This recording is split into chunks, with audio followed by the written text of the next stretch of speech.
국방위를 아마 상기해 보시기 바랍니다. 그 이후에 사령관님들이 했던 말씀들이 상당히 상반된 내용들이 많았습니다.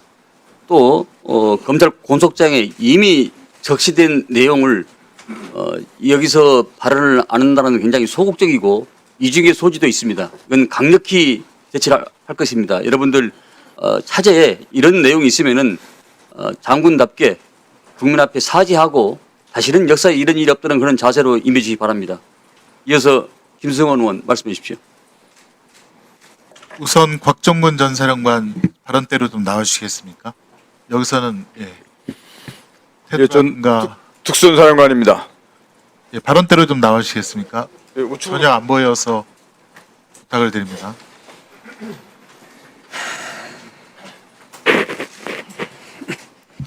전 특수전 사령관입니다. 우선 PPT 자료화면 좀 봐주시죠. 김종현 전 장관에 대한 공소장을 보니 윤석열은 2024년 6월 중순경 삼청도 안가에서 김용현, 여인영, 곽종근, 이진우 및 합동참모본부 차장 강호필, 현 지상작전사령관과 함께 저녁 식사하면서 시국 상황 얘기했고, 김용현은 윤석열에게 이 4명이 대통령께 충성을 다하는 장군이다 이렇게 얘기했답니다. 곽정훈 증인, 이런 사실 맞습니까? 예, 맞습니다. 그 자리에 강호필 현 지상작전사령관이 있었던 것도 맞네요.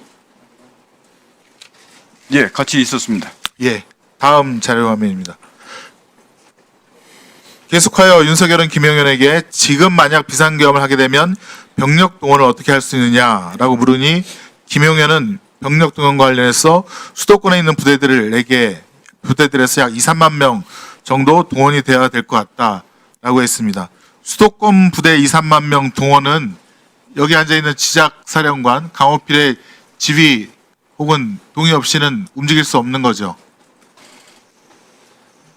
그 지휘 체계는 그렇게 되어 있는데 저것은 제가 직접 들은 사항이 아니기 때문에 제가 말씀드리는 것은 제가 묻는 거는 2, 3만 명, 수도권 인근에 2, 3만 명이 움직이려면 지상작전관 사령관에 명령이 있어야 되는 거 아닙니까? 지작사 예하 부대를 움직이는 것은 당연히 지작사령관의 그 권한인 당연한 거 아닙니까? 군대 갔다 온 사람은 다 아는 건데요. 예. 다음 자료 화면이요. 김용현 2024년 12월 4일 새벽 2시에 이 불법 계엄이 실패하고 난 후에 이런 말을 합니다. 여러 가지 어려운 여건에서 임무를 완수해준 수방사, 방첩사, 특전사 콕 찍어서 지작사 이렇게 얘기합니다. 여러분들께 고맙게 생각합니다. 수고했습니다. 라고 얘기합니다. 이런 사실이 있습니까? 맞으면 김용현 장관이 저렇게 발언한 사실을 기억하고 있습니다. 강호필 증인에게 묻겠습니다. 지금은 특전사, 정보사 이런 부대 이동만 나왔는데 사실은 지작사도 내란 임무 중에 큰 축을 담당했다라고 저희는 생각할 수밖에 없습니다. 어떻습니까? 어떤 지시를 받았습니까? 우선 제가 분명히 말씀드립니다. 공개된 자리이기 때문에 제 육군대장 계급과 제 지상작전사령관 직책을 걸고 분명히 말씀드립니다. 저는 12.3 비상계엄과 관련한 내용에 대해서 전혀 알지 못했고 저희 지상작전사령부가 병력 출동이든 어떤 임무든 임무를 받거나 네, 알겠습니다. 분명히 없습니다. 다시 한번 그러면 경고합니다. 위증의 벌을 경고합니다. 이게 징역 1년 이상 10년 이하 위증죄로 처벌받을 수 있습니다. 네, 알고 이런 있습니다. 이런 공소장 나온 사실 관련해서 특수본이라든가 수사받은 적 있습니까? 수사받은 적 없습니다. 없습니까? 나중에 기회를 주신다면 지금 다음 자료화면 제기하신 내용에 대해서 제가 나중에 부연 일단 계속 질의하겠습니다. 자료화면 보시죠. 이게 조현천 박근혜 전 대통령 때 이 계엄 문건을 작성했던 사령관의 문건인데 여기 보면 수도권 인근 부대들의 서울 진입이 상세하게 되어 있습니다. 다음 자료화면이요. 서울 시내 곳곳에 이렇게 34단을 비롯해서 기계와 여단 등등이 진입하여 점령하라는 그런 계획들이 상세하게 되어 있습니다. 조현천 씨가 해외로 도피하다가 2023년 3월 29일 갑자기 귀국해서 체포 구속됩니다. 그러다가 2023년 6월 28일 보석으로 나와서 불구속으로 다니고 있습니다.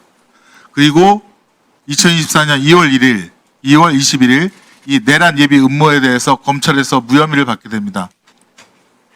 저는 이 2023년부터 계엄을 위한 이 12.3 계엄을 위한 계획이 시작되었다라고 판단이 됩니다.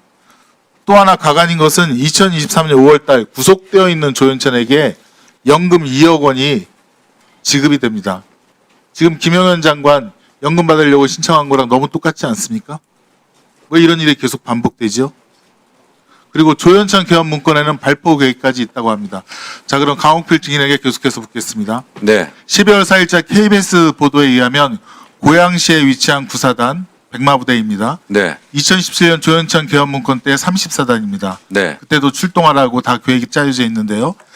거기 28여단이 출동 준비를 했었다는 보도가 있었고 여단 실무자들에게서 평소 훈련 상황은 달리 전차를 예열하여 출동한 태세를 갖추었다라는 보도가 있습니다. 이에 대해서 확인한 바 있습니까? 사실 확인을 했는데 사실이 아닌 것으로 저는 보고를 받았습니다. 묻겠습니다. 그리고 참고적으로 구사단은 강호필 증인이 보병사단이고 구사단에게 출동 준비하라고 지시한 적 있습니까? 저는 저희 예하 부대에 어떤 준비를 하라거나 명령을 내린 적이 단 한 번도 없습니다. 다음 자료화면 보시죠. 양구군청 출동한 계엄군, 고성군청에 출동한 계엄군입니다. 양구는 21사고 고성은 22사입니다. 이 두 곳에 계엄군이 7명이 출동하고 또 고성군 같은 경우는 2명이 출동합니다. 이것은 어떻게 이루어진 일입니까? 그 내용도 마찬가지입니다. 일단은 결론은 지작사에서 지시한 것은 없습니다. 아까 작전본부장이 그럼 본인이 지시하지 않았으면 이런 이동이 어떻게 일어납니까? 그러니까 경계태세 2급이 발령이 되고 나서 군경 합동 상황실 구성 준비와 관련해서 사단에서 자체적으로 그럴 줄 알았습니다.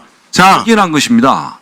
지금 군경 합동 상황실은 통합방위법 시행령 16조에 따라서 통합방위 사태가 선포된 때 구성하도록 되어 있습니다. 이 전국 경계태세 진돗개 둘 발령에 의해서는 되지 않는다고 그렇게 규정이 되어 있습니다. 양구 고성 한번 볼까요? 자료 한번 보시죠. 저도 상군단 현리에서 근무를 했습니다. 네. 다음 자료 화면요. 자, 이 총기까지 휴대하고 다음 자료 화면.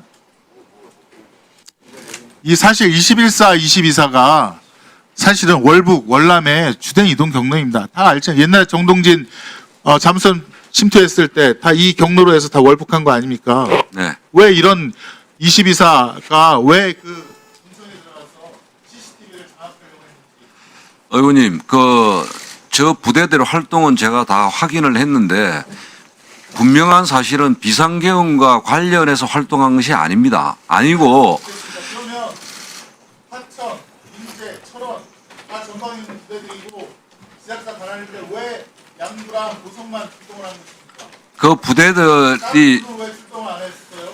그러니까 그 사단장이 판단을 그러니까 경계태세에 가서 시민들의 그 CCTV를 장악하려 했던 CCTV를 장악이 아닙니다. 경계태세 1급이 발령이 되면 군경 합동 상황실을 운용하고 CCTV 통합 관제센터에 나가서 네. 그것을 하게 돼 있는데 그것을 준비하는 차원에서 협조하러 갔다고 제가 확인을 했습니다. 자, 강호필 사령관. 네. 조금 전에 모두에 좀 뭐 또 추가로 하실 말씀 있을 것 같은데 있습니까? 표정이 뭐 있는 것 같은데 있어요? 네. 말씀하십시오. 아까 여러 가지 우리 존경하는 김성은 의원님께서 세 가지를 제시를 했습니다. 6월 안가, 그다음에 병력동원 사전 모의, 화상회의에 지작사도 참가해서 임무 완수 뭐 이렇게 했다고 이렇게 말씀을 하셨는데 세 가지에 대해서 제가 기회를 주시면 좀 말씀을 드리고자 합니다. 간단히 말씀드리세요. 네. 우선 첫 번째 6월 안가 모임 관련해서는 제가 사적 모임에 간 것은 6월 달에 단 한 번입니다. 한 번이고 그때 방첩사령관으로부터 연락이 와서 대통령 주관 격려 식사 자리가 있는데 참석을 해달라 이렇게 대통령께서 요청을 했다. 이래서 제가 그 안가를 간 거고 식사 자리에서 대통령께서 이번에 대장 진급했던 것을 축하하고 그다음에 종교 때문에 진급을 시킨 것은 아니지만 이번에 모처럼 불자 출신이 대장이 진급이 되고 하면서 불교계도 상당히 좋아했다.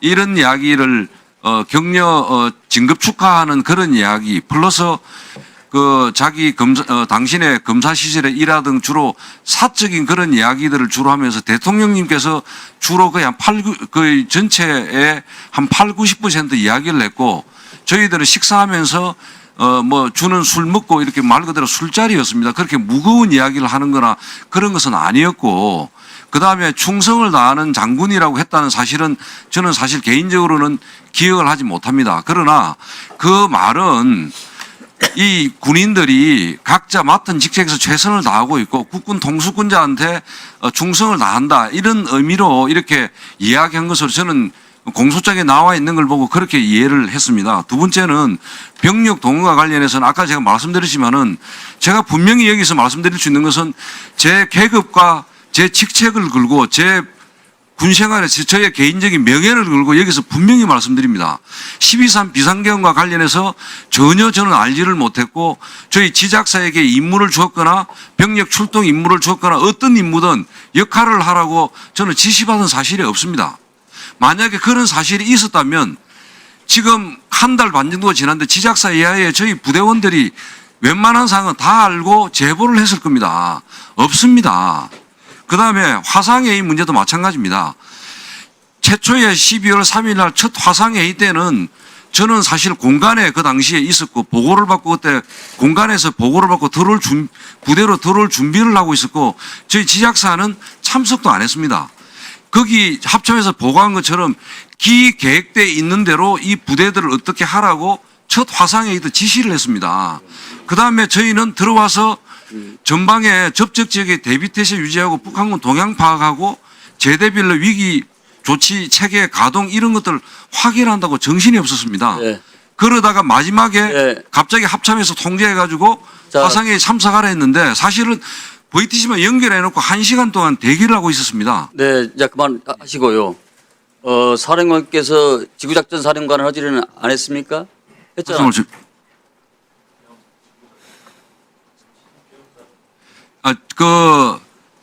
그 계엄령 비상계엄 선포되면은 지작사는 제1지구계엄 사령부 역할을 하게 되고 예하 군단은 지역계엄 사령부 역할을 하게 되는데, 예, 그 비상계엄 관련해 가지고는 계엄 상황실을 구성하다가 끝났습니다. 거의 시간이 2시간밖에 안 됐고 저희 네, 지작사도 자, 그렇고 잘 알겠습니다. 자, 군단도 다시- 그렇고 상황실 알겠습니다. 구성요원들이 박 4명에서 사령관- 8명밖에 안 됩니다. 알겠습니다. 곽 사령관 들어가십시오. 예. 들어가시고 김명수 합참 의장님께서 상황이 종료돼서 오신 것 같습니다.